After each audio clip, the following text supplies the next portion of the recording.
En la cruz al mundo amó y al infierno derrotó.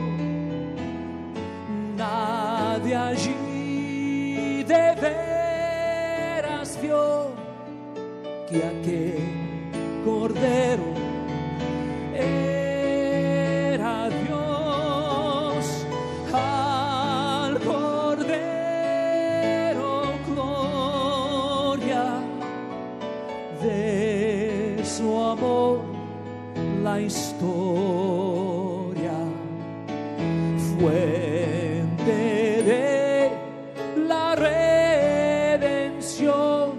Al Cordero sea gloria. Con los santos me veré en la eternidad, y al Cordero le daré la gloria.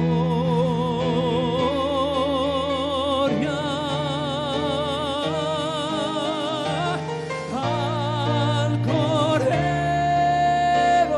gloria, de su amor la historia, fuente de la redención. Gloria, gloria a Dios, por el justo soy, solo a Él le doy la gloria.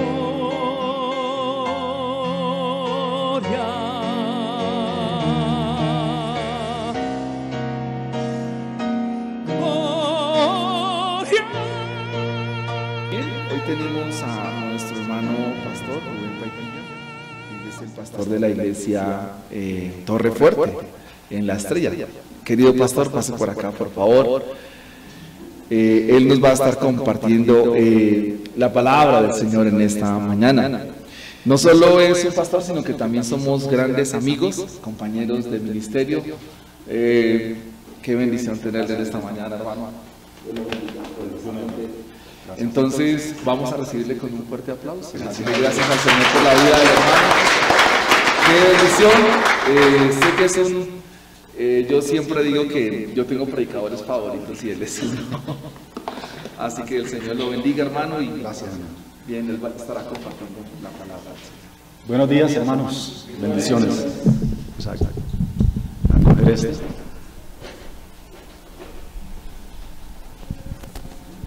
Bien, gracias a Dios por permitirme estar en este lugar. Gracias, hermano Edwin, por invitarme, y gracias a ustedes por recibirme. También es una alegría ver a mi hermano, que hacía tiempo no nos veíamos, ¿no, hermano? Bendiciones. Bien, damos gracias a Dios. Les traigo un saludo también de la iglesia Torrefuerte. En estos días, bueno, por ahí en el mes de enero tenemos un pensado de poder hacer nosotros un compartir con ustedes y que ustedes nos visiten y poder, no sé, tomarnos algo juntos, pero no es nada amargo, es algo dulce y poder compartir. Pero este mes es complicado y además ya se va a acabar. Es posible que en el mes de enero estemos extendiendo la invitación para que podamos estar juntos, compartir como hermanos, tener esa comunión, que además es parte del culto, parte principal del culto, la comunión, como lo es la predicación. Bien, amados hermanos, vamos hoy a mirar un texto que está en la carta a los Romanos. Vamos a mirar el capítulo 1 y vamos a leer los primeros 7 versículos, y que el Señor nos ayude, nos dé gracia para poder, al mirar este texto al final y del texto y en cada uno de sus puntos, poder terminarlo con un corazón agradecido al Señor. Entiendo que están en un tiempo de acción de gracias. Bueno, la acción de gracias es algo que uno vive desde el día que es salvo, porque uno no deja saltar como el cojo cuando fue sano, de la alegría, de la esperanza que tenemos, como orábamos hace un momento, y de ese anhelo grande que todo creyente tenemos de que el Señor venga. Si hoy fuera ese día, sería el día más grandioso de nuestra vida. Ojalá que venga, por ahí al segundo punto, cuando esté en la mitad de la predicación, que venga el Señor hoy, sería lo mejor que nos puede pasar. Eso sería grandioso, ese es el anhelo de todo creyente. Y oramos para que el Señor venga, ojalá hoy sea ese grandioso día, esa grandiosa fiesta. Qué bueno sería eso. Esa es la esperanza que tenemos nosotros. Pero miremos en la palabra del Señor, para ampliar esta esperanza, para mirarla más profundo y para que al final de esta predicación todos salgamos de aquí con un corazón agradecido con el Señor. Vamos a leer la palabra de Dios en Romanos, capítulo 1, los primeros 7 versículos. Pablo, siervo de Jesucristo, llamado a ser apóstol, apartado para el Evangelio de Dios, que él había prometido antes por sus profetas en las Santas Escrituras, acerca de su Hijo, nuestro Señor Jesucristo, que era del linaje de David según la carne, que fue declarado Hijo de Dios con poder según el Espíritu de Santidad, por la resurrección de entre los muertos, y por quien recibimos la gracia y el apostolado para la obediencia a la fe en todas las naciones por amor de su nombre, entre los cuales estáis también vosotros, llamados a ser de Jesucristo, a todos los que estáis en Roma, amados de Dios, llamados a ser santos, gracia y paz a vosotros, de nuestro Padre y del Señor Jesucristo. Oremos. Amado Señor, te doy gracias por tus misericordias. Te doy gracias por concederme esta oportunidad de esgrimir tu palabra, tu evangelio, pero soy insuficiente, Señor. Yo te ruego que me asistas en este momento para bendecir a tu pueblo y que mi propia vida sea bendecida al predicar tu palabra, siendo este un privilegio tremendo, pero una responsabilidad inmensa, Señor. Gracias por tu gran paciencia, por tu gran sencillez. Gracias por ser tan humilde, Señor, de permitirnos ser sometidos en este momento a tu evangelio, a tu palabra. Yo te ruego que atravieses nuestros corazones, nuestras vidas, que podamos, Señor, ser atravesados poderosamente por tu evangelio y que este evangelio se convierta en vida para nosotros hoy. Bendice tu pueblo grandemente, bendice tu iglesia, bendice tu Israel, porque bendito es, Señor, tu iglesia en todos los tiempos, en todos los lugares, en todas las épocas. Gracias, Señor, por tus infinitas misericordias para con nosotros. Y podemos orar, Señor, porque Cristo, nuestro Dios y Salvador, hizo los méritos en la cruz del Calvario. Es por eso que oramos en ese nombre poderoso y bendito. Amén. Y amén. Amados hermanos, existen en nuestro mundo miles de noticias de toda índole, pero en general las noticias no son buenas. Basta con echar una mirada al periódico del día o un vistazo al noticiero en la televisión y casi enseguida lo que podemos ver son noticias de dolor, noticias de muerte, noticias de tragedia y destrucción. Las noticias buenas son muy escasas. En un mundo así, es muy alentador, es muy esperanzador oír una buena noticia. Pero entre todas las noticias malas, hay una que de verdad es muy mala, es una noticia muy aterradora. Toda la raza humana es enemiga de Dios. Es decir, que la humanidad está enfrentada ante un Dios justo y ante un Dios santo. El problema es que Dios es santo y la humanidad no lo es. El problema es que Dios es bueno y la humanidad no lo es. El problema es que Dios es justo y la humanidad no lo es. Así que justo porque Dios es bueno, Él mismo se encargará de acabar con la maldad. Y por supuesto, Dios acabará con el mal. Y es esta verdad de Dios la que pone a toda la humanidad en un gran aprieto. y en un gran desespero, ya que nadie puede ni ha podido jamás justificarse delante de ese Dios santo. De manera que surge una gran pregunta: ¿quién o cómo podremos ser salvos de la ira de este justo y santo Dios? Y es a este interrogante al que la carta a los romanos, amados hermanos, y de la cual hemos leído los primeros 7 versículos, responde. Bien, amados hermanos, al estar haciendo esta introducción, estábamos haciendo una gran pregunta que nos concierne a toda la humanidad, y es: ¿cómo podemos nosotros ser salvos de la ira del justo y santo Dios, o de la ira justa y santa de Dios? Y es a este interrogante al que la carta a los romanos, de la cual hemos leído hoy los primeros 7 textos, nos responde. El versículo 16 de la carta, por ejemplo, dice: porque no me avergüenzo del evangelio, porque es poder de Dios para salvación a todo aquel que cree. Así que el gran tema de la carta a los romanos es el evangelio de la salvación de Dios para todo el que cree, para todo creyente. Ahora bien, amados hermanos, el texto que hemos leído hoy, los primeros 7 versículos, son el patrón de un saludo de la época para la escritura de cartas, pero con algunas variantes. Es decir, en lugar de ser un saludo breve que Pablo da, se extiende para ofrecer detalles. Pablo dice en el versículo 1, ¿quién es él? Él dice: siervo de Jesucristo, llamado a ser apóstol. Y Pablo también habla de la naturaleza de su llamado, y habla de cuál es la fuente de su llamado y cuál es la naturaleza de su misión. Además, Pablo habla de que los cristianos, en este caso los de Roma, son cristianos y son santos porque ellos han sido llamados. Pero ¿quién o qué los llamó? No tendremos que esperar mucho tiempo para recibir una respuesta.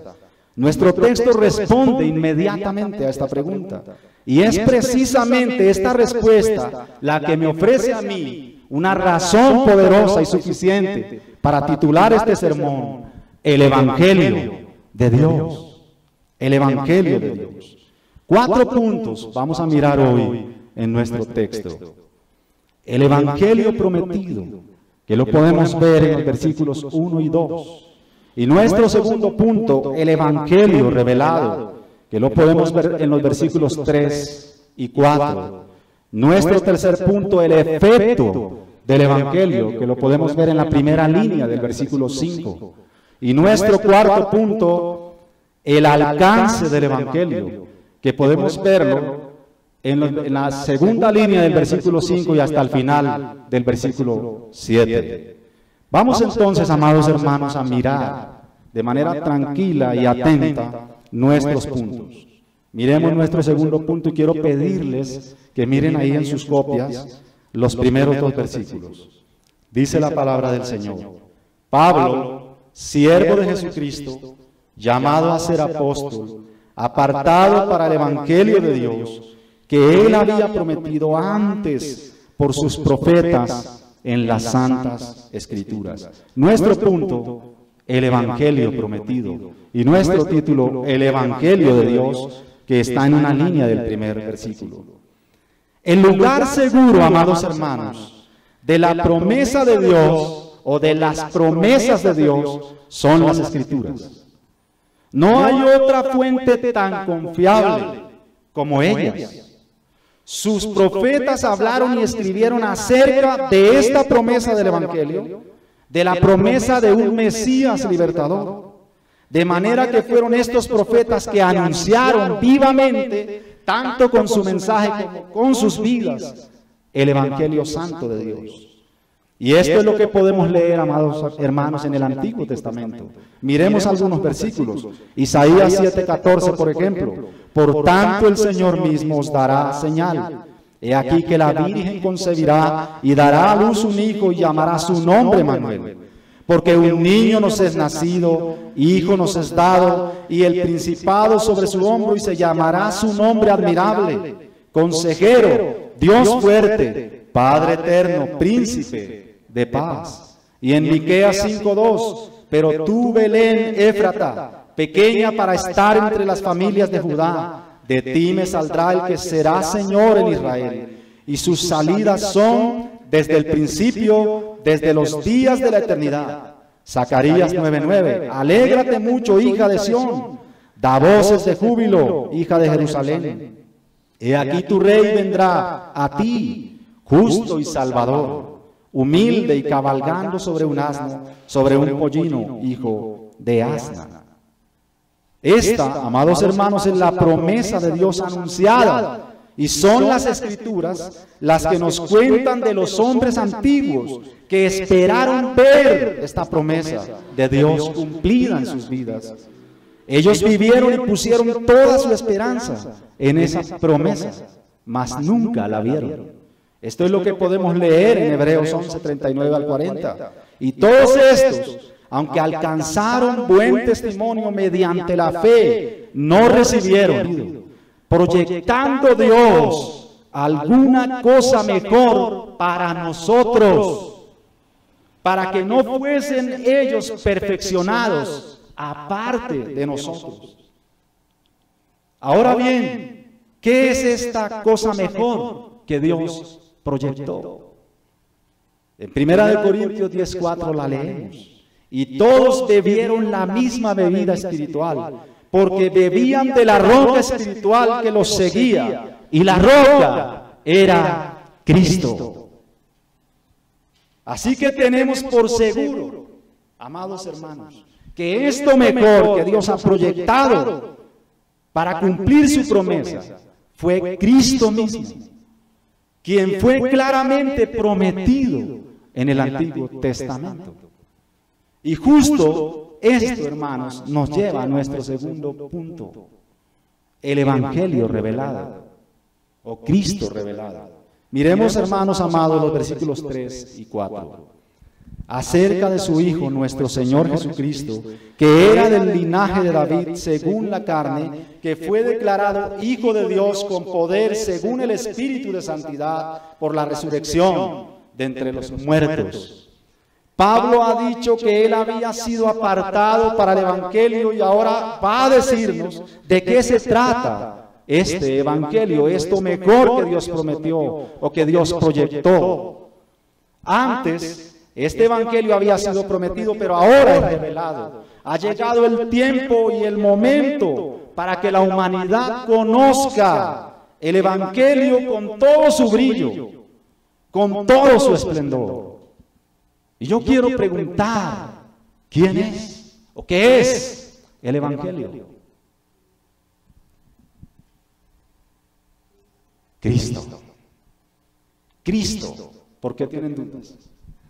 ¿Quién es o qué es el Evangelio? ¿Qué es esto mejor que Dios proyectó? Cristo. Estos hombres salieron de Egipto hacia Canaán, hacia una tierra prometida, hacia una ciudad mejor. Y ellos llegaron allí, pero esto no era. Y en esa tierra, en ese Canaán, muchos sabían y creyeron y entendieron que no era eso, era algo mejor. Y ellos murieron mirando al futuro, mirando a la cruz, mirando la proyección de Dios, mirando eso algo mejor que Dios prometió, pero que ellos no lo vieron. Porque Dios no quiso salvarlos a ellos aparte de nosotros, sino que la salvación es una sola para todos los hombres de la fe. Antes entonces, hermanos, este Evangelio que fue prometido ahora está siendo revelado. Este hombre que escribe este texto, Pablo, tuvo un encuentro frente a frente con el Evangelio.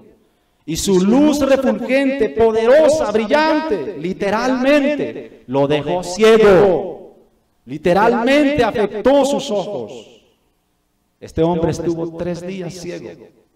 De manera pues que Pablo tuvo una experiencia directa con el cumplimiento de esta promesa de Dios. La revelación del Evangelio es innegable, es irrefutable. Hay 2 elementos poderosos que prueban que Dios cumplió su promesa de la buena noticia, porque evangelio significa buena noticia. Y este evangelio, esta buena noticia que Dios prometió en la antigüedad, ahora la cumplió, y ahora hay dos elementos grandes en nuestro texto que prueban ese cumplimiento. Las Escrituras nos muestran con claridad esta línea humana del Mesías. Es uno de los elementos, la historicidad de Jesús, del Mesías, es decir, Cristo como verdadero hombre. Y era necesario que esto fuera así. Quiero decirles, hermanos, que la imposibilidad humana de pagarle a Dios es absoluta. La razón por la cual ninguno de nosotros puede justificarse delante de Dios es porque tú eres un microscópico humano. Pero tu pecado fue tan horrendo, fue tan grande, fue tan horrible, como horrible fue la muerte de Cristo. Como horrible y terrible es el infierno. Por eso es que el castigo tiene que ser tan grande, tan horrendo, tan poderoso. Porque quien ha sido ofendido es un Dios poderoso, un Dios grande, un Dios santo y justo. Y quien lo ha ofendido es una miserable criatura. Esta es la razón por la que nunca podrá la miserable criatura justificarse delante de Dios. Así que la única manera de satisfacer la justicia de Dios es alguien que tenga la categoría de Dios. Pero siendo que el ofensor es una microscópica criatura, también tiene que tener la categoría de esa criatura. Y solamente hay uno en el universo que cumplió esta condición: Cristo, verdaderamente hombre. Dios se hizo hombre. Él mismo se pagó. Él mismo satisfizo su propia justicia para llamar por su misericordia a los que son de la fe en Cristo y salvarlos. Miremos entonces, amados hermanos, cómo esta condición se cumple en el texto.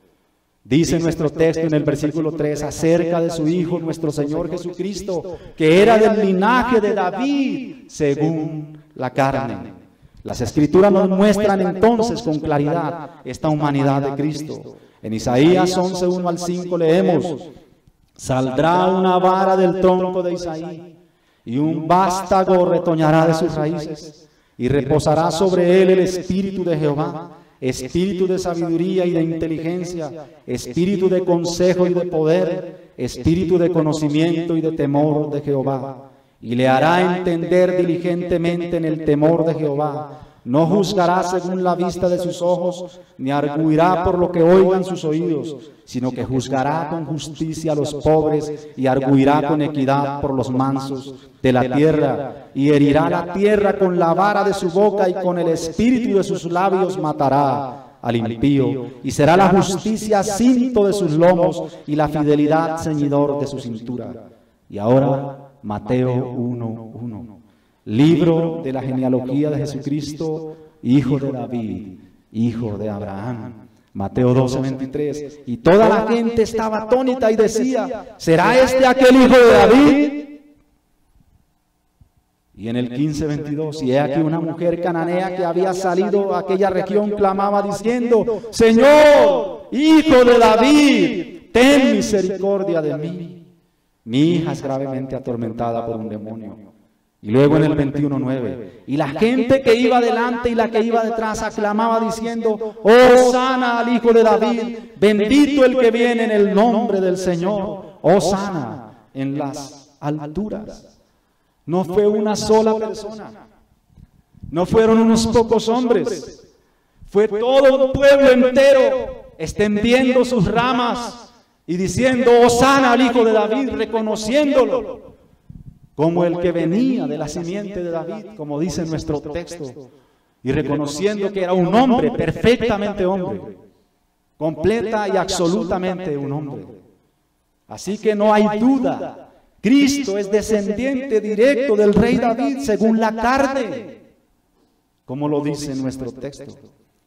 Y hay un segundo elemento por el cual está aprobada el cumplimiento de la promesa de Dios.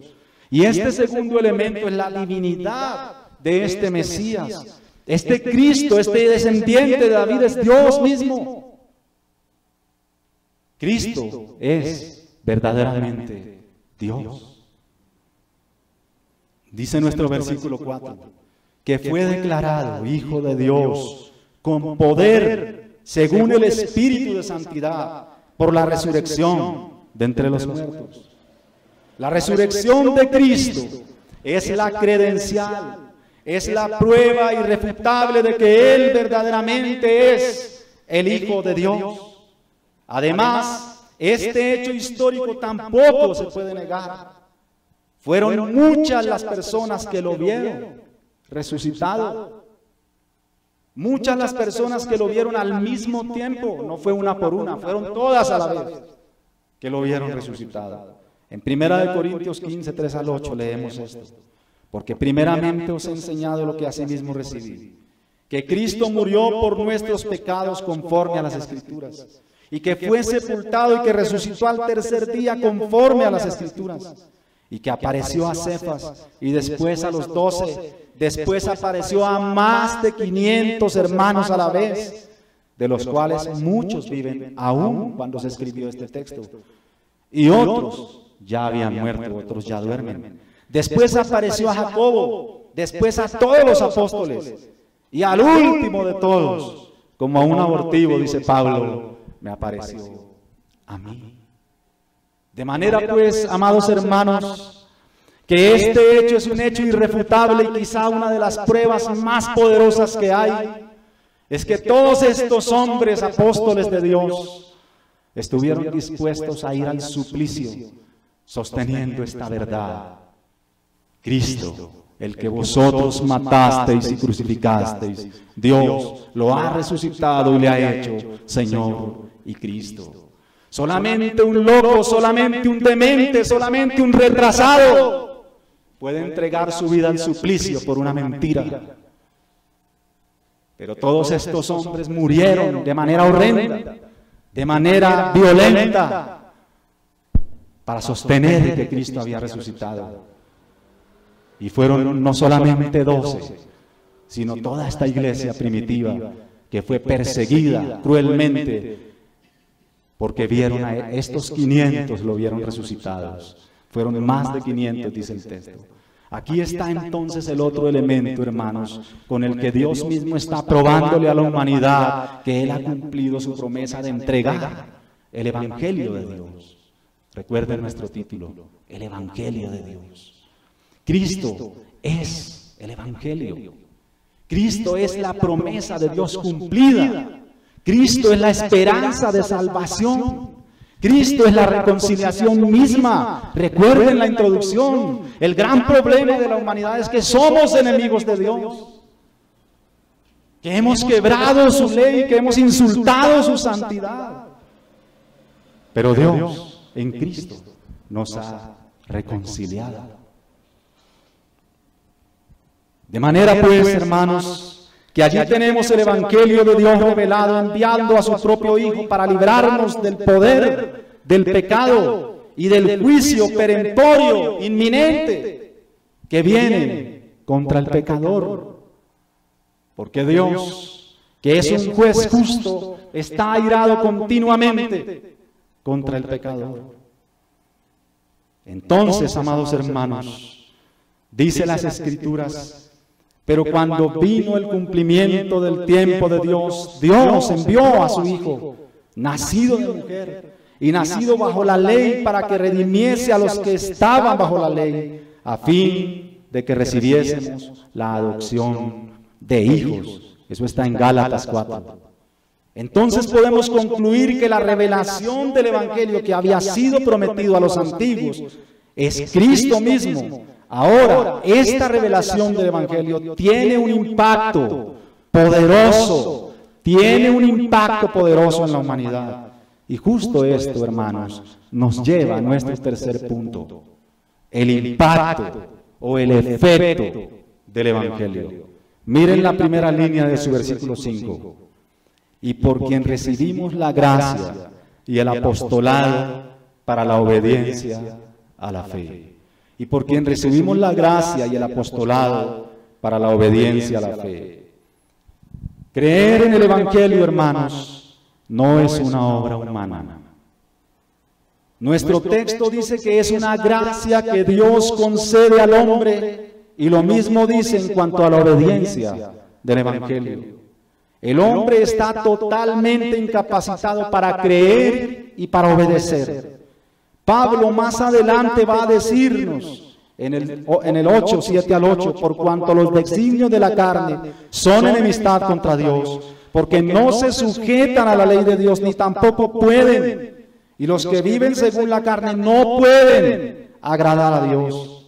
Noten, amados hermanos, en este texto la palabra capacidad, la palabra poder. No solamente no quieren,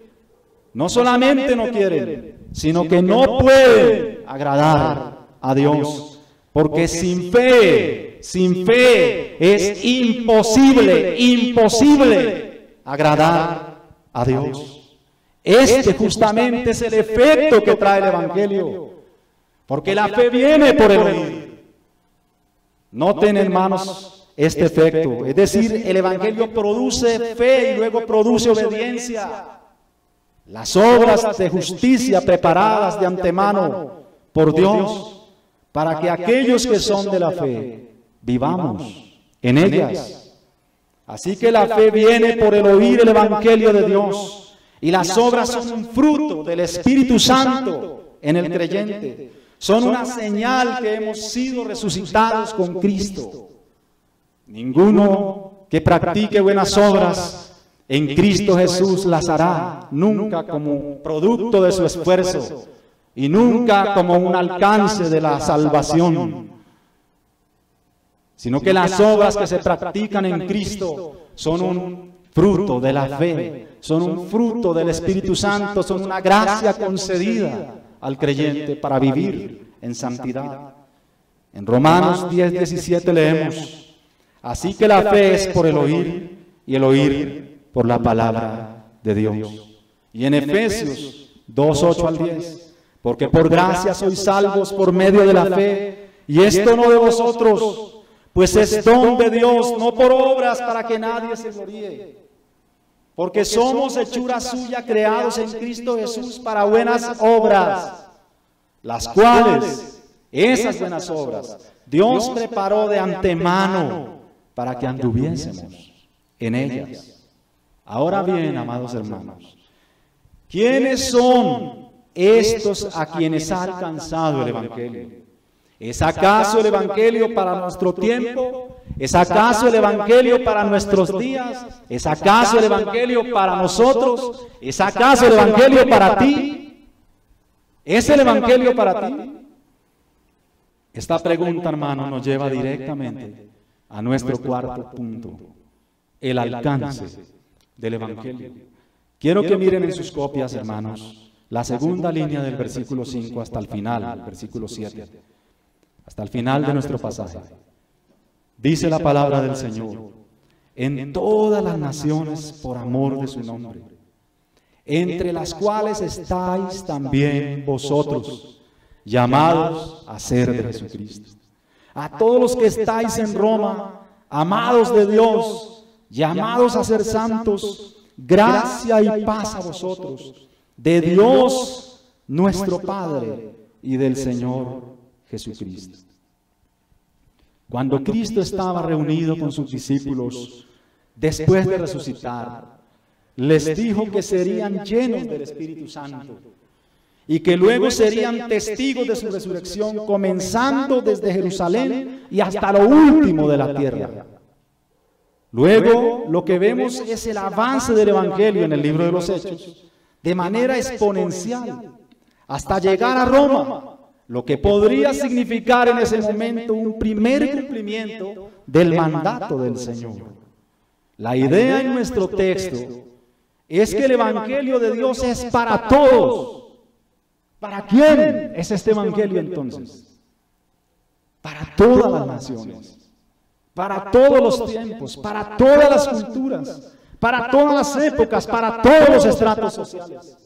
El Evangelio rompe todas las barreras y llega a toda la humanidad. Es decir, hermanos, personas de todas las razas, de todas las naciones, de todas las lenguas, de todas las familias de la tierra, de todas las épocas, de todas las culturas, de todos los estratos sociales, de todo linaje, serán alcanzadas por el Evangelio glorioso de Dios. Y en este punto ya ustedes deben estar henchidos sus corazones de agradecimiento a Dios, siendo que ustedes mismos han sido alcanzados por este glorioso Evangelio. Este Evangelio es un llamado de Dios a todos los hombres a la fe en Jesucristo para salvación. Y dice nuestro texto, entre las cuales estáis también vosotros, llamados a ser de Jesucristo. Si bien es cierto, esto se refiere a los creyentes que estaban en Roma. Nosotros hemos creído que la Biblia es la palabra de Dios y está vigente y viva en todos los tiempos, incluyendo el nuestro, ahora mismo. Esta palabra es relevante para todas las épocas, para todas las situaciones de la vida. Esta palabra es vigente hoy. Este Evangelio brilla hoy más que nunca. Y como dice el mismo Evangelio, nosotros los que en algún tiempo creímos, ahora creemos más. Ahora nuestra fe está más afianzada, más fuerte, más sólida, más madura. Ahora más que cuando creímos, le esperamos sabiendo que el tiempo está cerca. Así que este llamado a ser de Jesucristo es hoy para nosotros. Y si el llamado también lo es la promesa y también lo es la revelación, y de manera pues que el efecto del Evangelio también ha de verse en nosotros. Ese efecto, recuérdenlo, es la fe y la obediencia. Así pues, amados hermanos, nuestro texto nos está mostrando a un Dios misericordioso, a un Dios humilde, a un Dios sencillo, a un Dios que es paciente, a la vez que es santo y justo, el cual no tendrá o no detendrá la justicia o la justa retribución por el pecado. Siendo que Dios es misericordioso, también es justo y santo, y Él no tendrá por inocente al culpable. Pero Dios, viendo la pequeñez, viendo la miserableza de su criatura, viendo la condición caída del hombre, viendo esta condición trágica, envió a su Hijo Jesucristo. ¿No es esto acaso un Dios misericordioso? ¿No es este acaso una muestra de su paciencia? ¿No es esto acaso una viva prueba de la humildad de Dios? Él enviando a su Hijo para descargar la ira que venía sobre el pecador. ¿Quién pues entonces mató a Cristo en la cruz? No, ciertamente no fueron los romanos. Si físicamente lo hicieron, no fueron ellos los determinadores. No fueron tampoco los que gestaron su falso juicio, los judíos. Tampoco hemos sido nosotros. Quien mató a Cristo en la cruz fue Dios mismo. Y Dios lo mató porque venía a matarte a ti. Dios venía a matarte a ti. Pero Dios, en lugar de matarte a ti, mató a Cristo. Castigó tus miserables pecados en Cristo. Descargó su ira en su propio Hijo. Dios mató a su Hijo en la cruz para librarte a ti. Si esto no te produce agradecimiento, yo no sabría qué predicarte en esta mañana. Si esto no te produce acción de gracias, dime qué. Porque Dios descargó su ira en su propio amado y precioso Hijo para librarte a ti Este es el Evangelio de Dios. He ahí, amados hermanos, el Evangelio de Dios. Esta frase Evangelio de Dios ustedes la encuentran en la primera línea de nuestro texto, en el primer versículo. Este es el Evangelio de Dios. Dios entonces es humilde, es sencillo, es santo, es puro, es misericordioso, lleno de gracia y de toda bondad.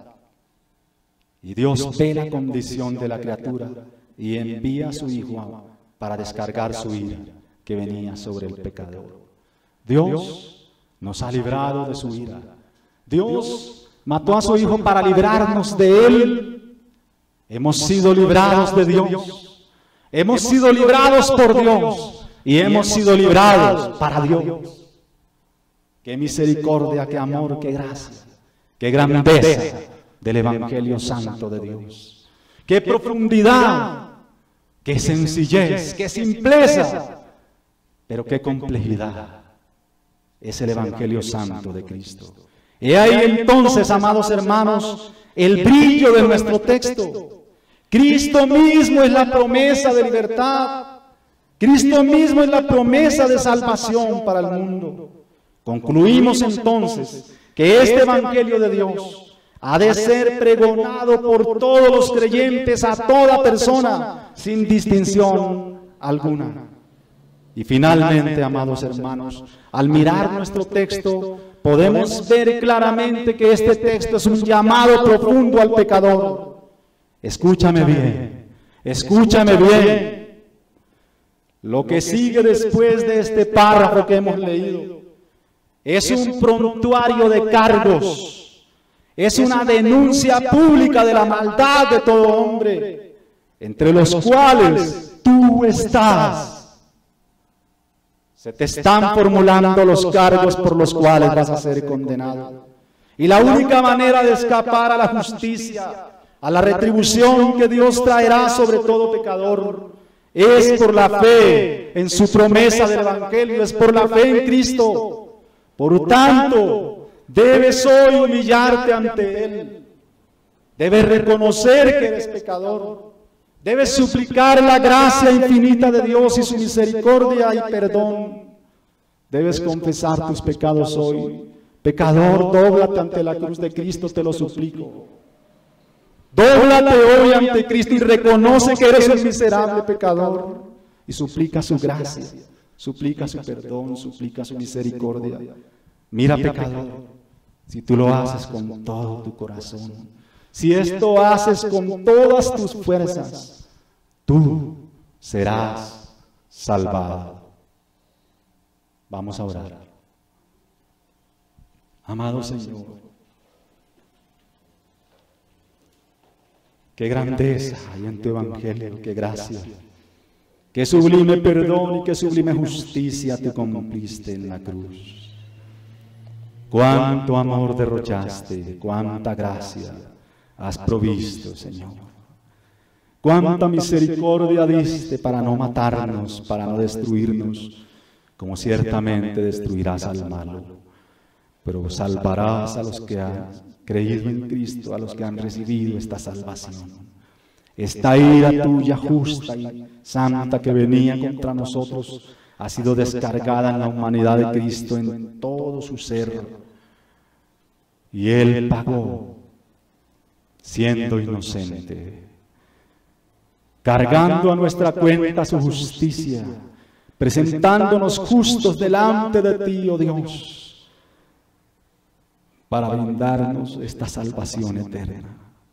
Gracias, Señor. Dios, en realidad de nuestros corazones hay agradecimiento, pero al expresarlos son tan débiles nuestras palabras y es tan escaso nuestro idioma, que solo podemos vivir arrodillados ante la cruz para mirar esta salvación tan grande y deleitarnos en tu santidad, deleitarnos en tus misericordias. Señor, permítenos contemplar a Cristo y deleitarnos en Él.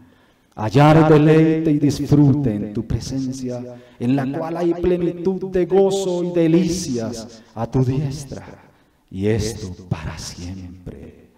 Bendito sea tu nombre, Señor. Gracias por esta iglesia santa y preciosa que has salvado. Estos sencillos hermanos que vienen a someterse a tu palabra, a tu evangelio, y todos juntos a adorarte, a contemplar a Cristo, a disfrutar de la comunión y del evangelio. Bendice, Señor, a esta iglesia y bendice a su pastor. Bendícelos grandemente, sosténlos en la verdad eterna de tu evangelio. Guárdalos y presérvalos para ese gran día y glorioso día que todos estamos esperando. Señor, oro en el nombre de nuestro amado Señor Jesucristo, mi Señor, mi Dios y mi Salvador. Amén y amén. Amados hermanos, bendiciones. Dios los bendiga. Oh Dios eterno, tu misericordia, ni una sombra de